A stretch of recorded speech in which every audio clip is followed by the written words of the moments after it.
జై Shri Ganesha. Hello friends, అందరికీ నమస్తే. అందరూ బాగుండాలి, అందులో మనం ఉండాలి.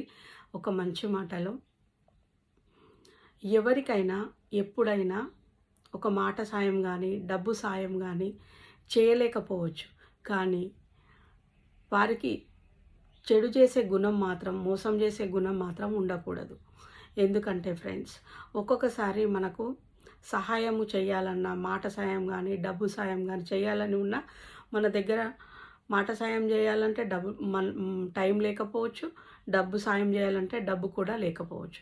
కానీ మన మనసులో మాత్రం ఎప్పుడూ చెడు గుణం మాత్రం ఉండకూడదు, మోసం చేసే గుణం ఉండకూడదు. ఎందుకంటే మనం ఒకరిని మోసం చేస్తే మనల్ని కూడా ఎవరో ఒకరు మోసం చేస్తారు. ఆ పైన భగవంతుడు చూస్తూనే ఉంటాడు. కాబట్టి మనం ఉన్నంత వరకు మనము మంచిగా బ్రతకడము, ఒకరికి సాయం చేయలేకపోయినా మనం మాత్రం ఇతరుల పట్ల మంచి భావనతోని ఉండాలి. Thank you friends.